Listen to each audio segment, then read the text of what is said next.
The exploration ship Endeavour drifted silently through the darkness of space, its hull reflecting the cold light of distant stars. Inside the ship, Dr. Hannah Kim stared at her computer screen with growing concern. The numbers on her display told the same story they had told for the past 6 months of exploration. Another dead world. Another silent planet. Captain Lee Jinwoo walked up behind her workstation, his footsteps echoing softly on the metal floor. "What do you see this time, Doctor?" Hannah pointed to the images on her screen. The planet below them looked beautiful from space, blue oceans, green continents, white clouds swirling in familiar patterns. But her instruments told a different story. "The same as all the others," she said quietly. "Signs of a great civilization. Cities that once housed millions. Technology that reached for the stars. And then, nothing. Complete silence for over 800 years." Commander Park Min-ho joined them at the workstation. He was a tall man with serious eyes who rarely smiled anymore. The months of discovering dead world after dead world had changed him, changed all of them. "Show me the timeline," he said. Hannah brought up a new display. It showed the rise and fall of the civilization below. For thousands of years, the beings on this world had grown and learned. They built great cities, developed advanced science, and eventually reached into space. Their radio signals had once filled this star system with the sounds of life, music, conversations, news broadcasts, everything that showed a living, thinking species. Then, at the peak of their development, everything stopped. No more radio signals. No more space flights. No more signs of life at all. "It happened so fast," Hannah said. "Within just a few years, maybe even months, they went from a thriving space-age civilization to complete silence. Not war, not disease, not natural disaster. They just stopped." Captain Lee studied the data carefully. This was the 13th star system they had explored, and every single one told the same terrible story. Ancient ruins. Dead cities. Civilizations that had reached almost exactly the same level of technology as modern Earth, then vanished without explanation. "There's something else," Hannah continued, bringing up another screen. "I've been comparing all the worlds we found. They didn't all die at the same time, but they all stopped at the same point in their development. Right when they achieved faster-than-light communication. Right when they became visible to the galaxy." The bridge grew quiet except for the soft hum of the ship's engines. Everyone understood what Dr. Kim was suggesting, but no one wanted to say it out loud. Navigator Cho Yuna broke the silence. She was young, barely out of the academy, but her voice carried the weight of terrible understanding. What if they learned that something was listening? Captain Lee felt a chill run down his spine. Earth had been broadcasting radio signals into space for over 200 years. They had been announcing their presence to the galaxy, proud and loud, believing that contact with other civilizations would be humanity's greatest achievement. But what if being heard was the most dangerous thing a species could do? "Captain," Communications Officer Im Seo-jun called from across the bridge. "I'm picking up something strange. Very faint, but it's definitely artificial." Everyone turned to look at him. After months of nothing but silence, any sign of activity was important. "What kind of signal?" Captain Lee asked. "It's not coming from the planet," Seo-jun replied, his fingers dancing over his controls. It's coming from the edge of the star system. Very low power, very carefully hidden. If I hadn't been looking for exactly this kind of transmission, I never would have found it." The signal was so quiet it was almost lost in the background noise of space. But it was there, a pattern that could only come from intelligent beings. Dr. Kim's hands moved quickly over her instruments. "It's a warning beacon," she said after several minutes of analysis. "Automated. It's been broadcasting the same message for centuries." "What does it say?" Captain Lee asked. Hannah's face went pale as she read the translation her computer had worked out. "Stay quiet. Stay hidden. They are listening. They come for those who make noise." The bridge fell completely silent. Outside the ship, the dead planet continued its lonely orbit around its star, a monument to a civilization that had learned this lesson too late. "Captain," Commander Park said slowly, "what if every species in the galaxy received the same warning? What if they all chose to stay silent to survive?" Captain Lee looked around at his crew. These were Earth's best and brightest, sent out to make contact with alien civilizations and bring humanity into a galactic community. Instead, they had found a galaxy of civilizations so terrified that they chose to hide in silence rather than risk making contact. "If that's true," he said quietly, Then humanity may be the only species in the galaxy that hasn't learned to be afraid. The thought was both exciting and terrifying. Were humans brave, or were they simply too ignorant to understand the danger they were in? And more importantly, was it already too late to learn the lesson that had saved so many other worlds? In the distance, ancient warning beacons continued their endless broadcasts, whispering the same message into the void: stay quiet, stay hidden, stay alive. 3 months had passed since the discovery of the warning beacons. The Endeavour was now deep in unexplored space, following a trail of ancient signals that Dr. Hannah Kim believed might lead them to answers. Captain Lee Jinwoo had given the order to investigate, despite the growing unease among his crew. "Captain, we have a problem," Navigator Cho Yuna called out suddenly, her voice tight with worry. Captain Lee rushed to her station. The main display showed their ship surrounded by nothing. Empty space. But the sensors were screaming warnings about massive objects all around them. "How many?" he asked. "At least 12 ships," Yuna replied. "They just appeared. No warning, no engine signatures. They're just there." Before Captain Lee could give any orders, the empty space around them began to shimmer like heat waves. Slowly, enormous ships became visible, sleek, crystalline vessels that seemed to bend light around their edges. They were beautiful and terrifying at the same time. "All stop," Captain Lee ordered. "Raise shields. But do not power weapons." The bridge crew worked quickly, but everyone knew it was probably too late. If these beings had wanted to destroy the Endeavour, they could have done it while still invisible. A voice suddenly filled the bridge, speaking perfect Korean through every speaker on the ship. The words were calm but carried the weight of absolute authority. "Humans of Earth. You have been loud for too long." The air in front of Captain Lee began to glow, and 3 figures materialized on his bridge. They were tall and thin, with skin that shifted color from silver to deep purple. Their faces were angular and beautiful, but their large dark eyes held no warmth. The center figure stepped forward. When he moved, it was like watching water flow, smooth and graceful in a way that seemed almost impossible. "I am Guardian Vex of the Kethvar," the being said. "We have been watching your species for 50 years. You broadcast your presence to the galaxy like children playing with fire." Dr. Kim moved slowly toward the aliens, her hands raised to show she meant no harm. "We're explorers. We seek knowledge and friendship with other species." Guardian Vex looked at her with something that might have been pity. "Knowledge is dangerous. Friendship is deadly. We learned this truth when our worlds burned." He raised one long-fingered hand, and the air above it filled with images. Captain Lee and his crew watched in horror as the hologram showed a galaxy full of life. Thousands of civilizations connected by trade routes and communication networks. Cities that spanned entire continents. Ships that sailed between the stars like ancient vessels crossing Earth's oceans. It was everything humanity had dreamed of finding. "This was our galaxy 12,000 years ago," Guardian Vex explained. "We were young then, like you. We thought the universe was safe for those who sought knowledge." The images changed.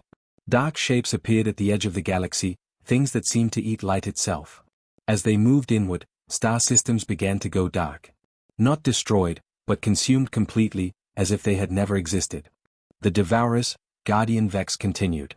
"They come when civilizations grow too bright, too loud. They feed on energy, on information, on life itself. They took 90% of all thinking beings in 3 years." Commander Park Min-ho found his voice. "How did you survive?" "By learning to hide," another Kethvar replied. "By becoming silent. By making sure no other species ever grew loud enough to call them back." The terrible truth began to sink in.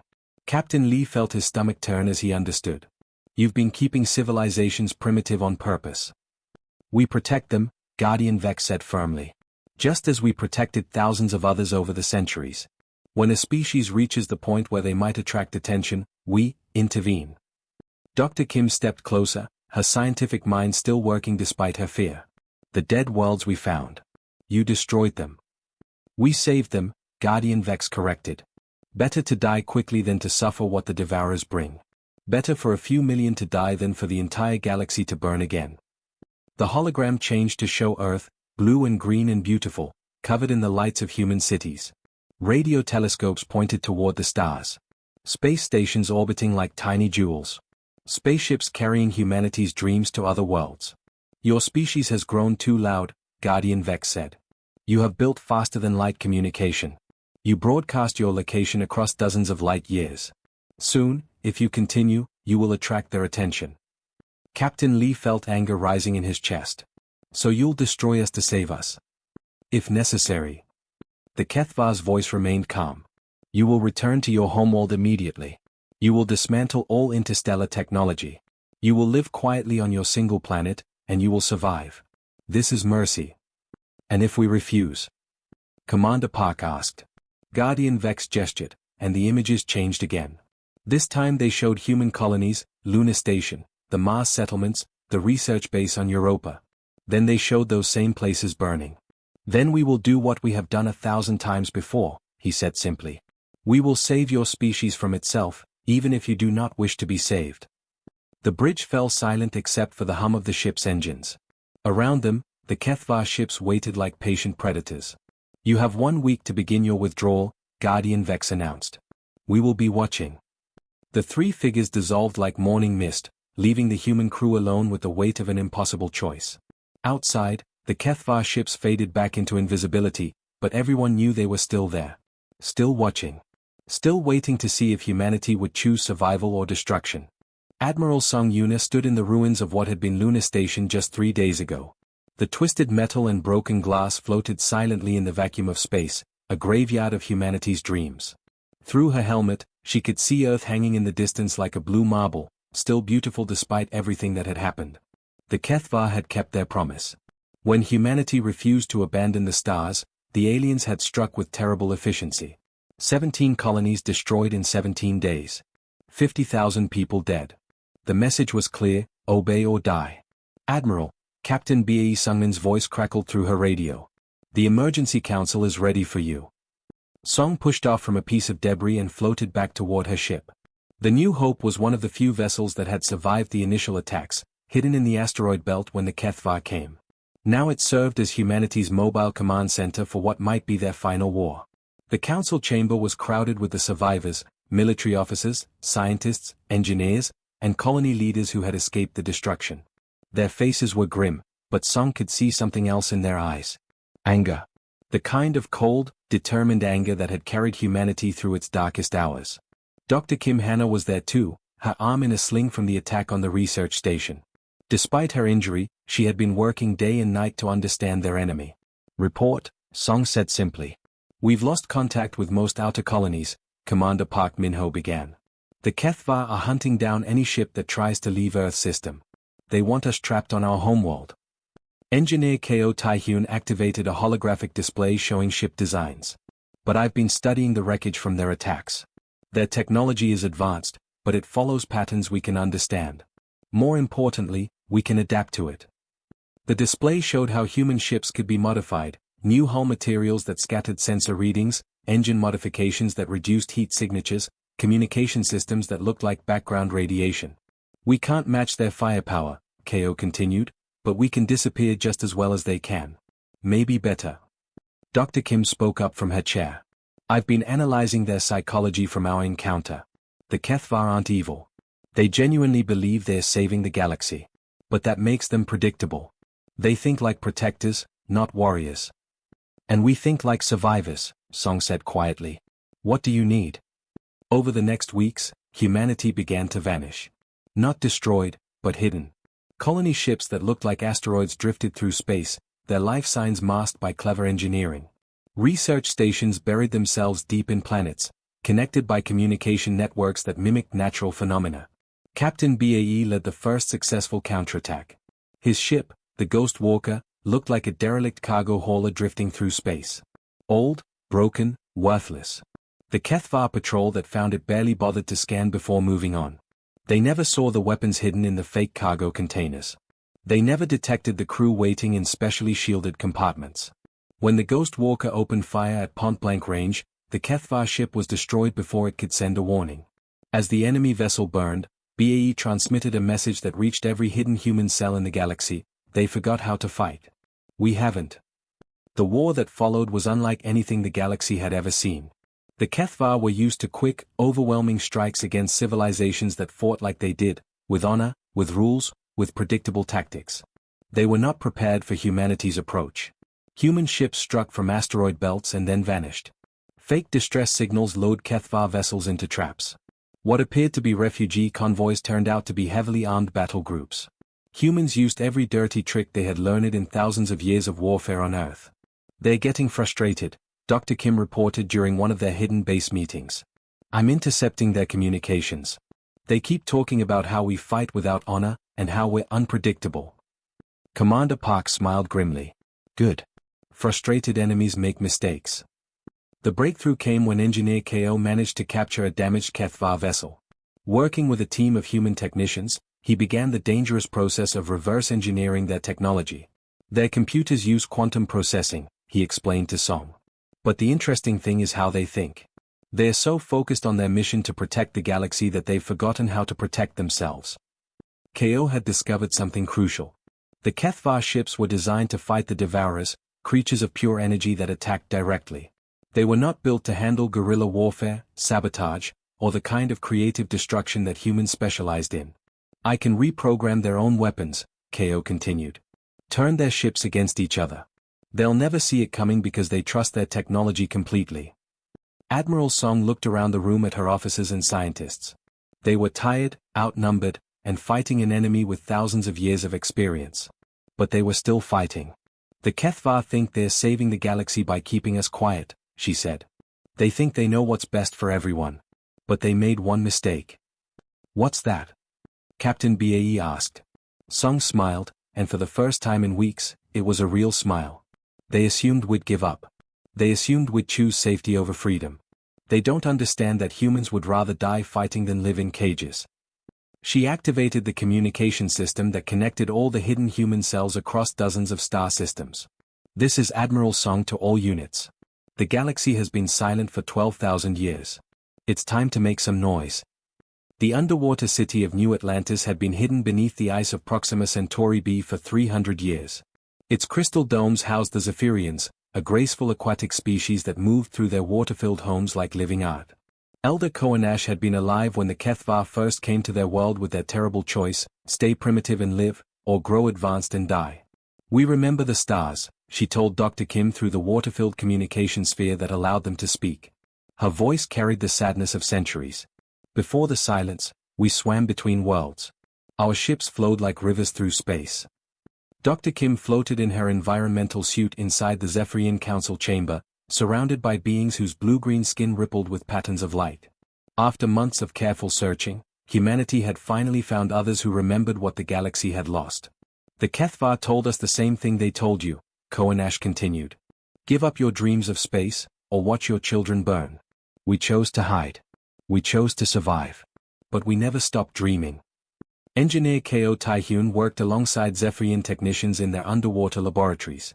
The aquatic beings had developed technology that flowed like liquid, ships that could change shape, weapons that moved like ocean currents, communication systems that rippled through space like waves. Your rigid human engineering and our fluid dynamics, explained Zephyrian scientist Hyaloen as they watched test ships merge and separate in the water tanks. Together, we can build vessels the HFY have never seen. The first joint mission launched from the hidden depths of Proxima BS Ocean. Captain Park Ji-won commanded the new ship Wave Dancer, a vessel that looked different every time someone observed it. Its hull flowed and shifted, sometimes appearing as 3 separate fighters, sometimes as a single large cruiser. HFY patrol approaching, reported Navigator Cho Yuna, her voice tight with concentration. 2 ships, standard formation. Let's show them something new, Park said calmly.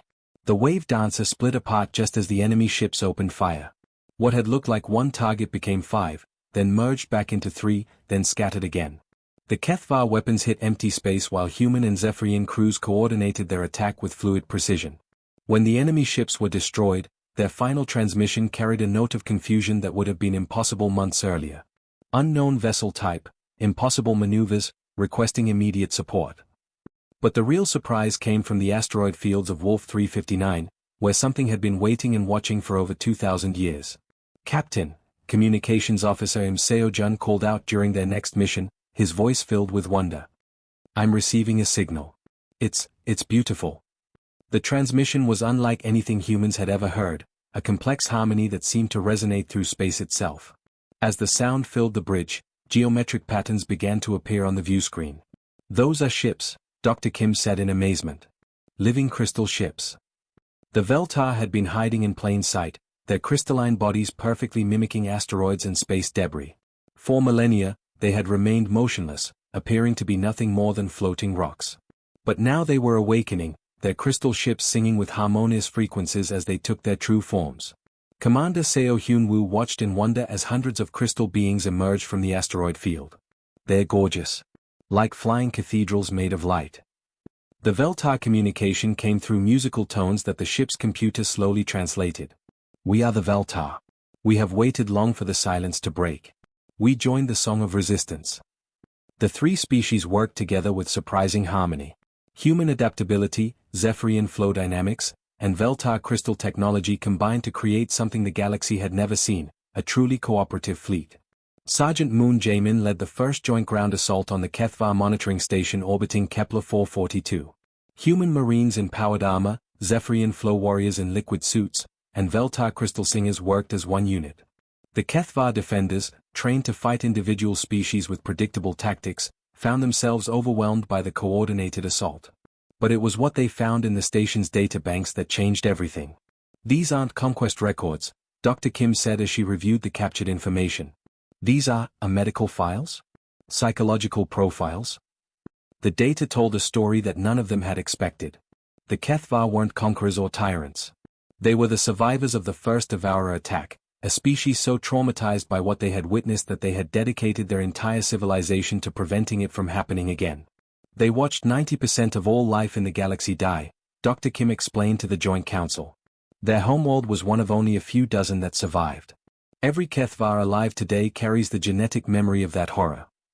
Admiral Song studied the psychological profiles with growing understanding. They're not evil. They're terrified. They've been fighting a war against an enemy that left thousands of years ago. The breakthrough came when Captain Lee, now promoted to Admiral after his months of deep space reconnaissance, made contact with Guardian Vex directly. Instead of fighting, he chose to communicate. We know about the trauma, Lee said during the tense meeting aboard the neutral space station they had arranged. We know what your people survived. But hiding from fear isn't living. Guardian Vex's silver-purple skin rippled with emotion. You do not understand. When they return then we'll face them together, Lee interrupted. All of us. Humans, Zephyrians, Veltar, Kethvar. United instead of scattered. Strong instead of silent. For the first time in 12,000 years, a Kethvar showed uncertainty. Around the galaxy, other species began to emerge from their hiding places. The rebellion had become something larger, a awakening that no one could stop. The silence was finally breaking, and the galaxy was beginning to remember how to sing. The ancient structure floating near the neutron star Vela X1 was bigger than any moon, its dark surface covered with weapons that had been killing civilizations for 50,000 years. Dr. Hannah Kim floated inside its core, her hands moving over control surfaces that responded to thought rather than touch. Around her, the strangest team in galactic history worked together to reprogram humanity's greatest enemy. Kethvar technicians with their flowing movements worked alongside human engineers who attacked problems with stubborn determination. Zephyrian specialists flowed through the liquid-filled sections of the ancient computer, while Veltar crystal singers harmonized with the structure's quantum processes. The builders called it the Silent Guardian, Dr. Kim reported to the fleet waiting outside. Her voice echoed through the massive chamber as she read from displays that showed the structure's original purpose. It was designed to protect the galaxy from an invasion that never came. Admiral Lee listened from the bridge of the flagship New Dawn, watching energy readings spike throughout the enormous weapon. What kind of invasion? Extragalactic, Dr. Kim replied. Something from outside our galaxy that the original builders feared would consume everything. They built this network to destroy any civilization that grew advanced enough to attract outside attention. Engineer Ko Tae-hyun worked frantically at another console, sweat beading on his forehead. But the invasion never happened. The Silent Guardian has been operating on automatic for thousands of years, killing species that posed no threat to anyone. Guardian Vex floated nearby, his silver-purple skin rippling with emotions humans were only beginning to understand. Our ancestors found records of the builders. We thought we were carrying out their wishes. You were, Dr. Kim said gently. But the situation changed.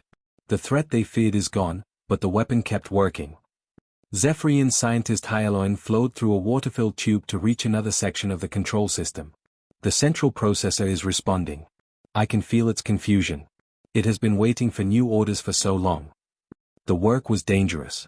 The Silent Guardian had defenses that tried to stop them, ancient programs that saw any attempt to change its mission as an attack. Veltar Crystal Singer Zarmeth had to maintain a constant harmonic frequency to keep the structure calm while the others worked. Warning, the ship's computer announced.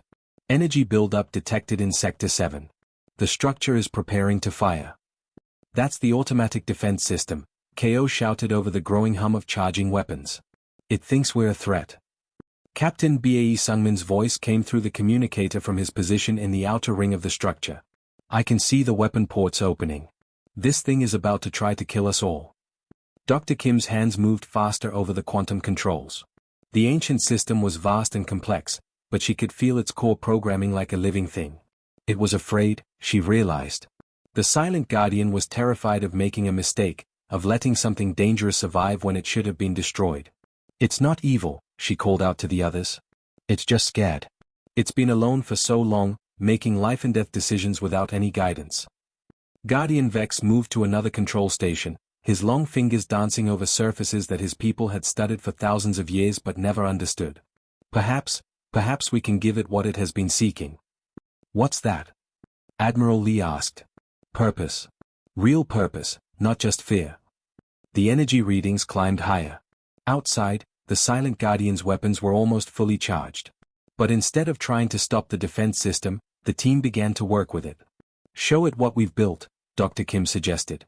Show it the alliance, the cooperation, the species working together instead of hiding in fear. Zephyrian Elder Koanash sent streams of data through the liquid circuits, records of species helping each other, sharing knowledge, growing stronger through unity. The Veltar Crystal Singers added their own harmonies, songs of civilizations reaching toward the stars with hope instead of terror. The humans contributed what they did best, examples of impossible problems solved through stubborn refusal to give up. Stories of species that survived by fighting back instead of hiding. The Silent Guardian's weapons stopped charging. It's working, KO reported, his voice filled with amazement. The central processor is accepting new parameters. Instead of destroying advanced civilizations, it will protect them from genuine threats. What kind of threats? Admiral Lee asked. Dr. Kim smiled as she read the new programming flowing through the ancient system. Asteroids that might hit inhabited worlds. Solar flares that could damage colonies. And yes, any real invasions from outside the galaxy. But it will no longer see progress and cooperation as dangers. The change rippled outward at the speed of light. Across the galaxy, monitoring stations that had enforced silence for millennia suddenly began broadcasting a new message. The transmission was simple but carried more hope than the galaxy had known in 50,000 years. The Great Silence is ended. The galaxy is safe. Come home. On Earth, Admiral Song received the final transmission from the Joint Fleet. The view screen showed representatives of dozens of species working together in the control center of the Silent Guardian, now renamed the Galactic Protector. Mission accomplished, Captain BAE reported, his voice carrying across the light years. The network is online with new programming. We're receiving responses from everywhere. Dr. Kim appeared on screen, older now but with eyes bright with wonder. Civilizations we never knew existed are emerging from hiding. The Spiral Confederation has 17 member species. The Crystal Hegemony includes beings made of living light. They're all ready to join the Galactic Alliance. Admiral Song activated Earth's great transmitters for the first time in months. The message went out in 1,000 languages to 1,000,000 worlds, carried by the same network that had once enforced silence. This is Earth. We hear you. We're here. And we're not going anywhere. In the depths of space, ancient listening posts that had recorded only silence for millennia suddenly blazed with the conversations of civilizations learning to speak again. The galaxy was no longer silent, and it would never be silent again.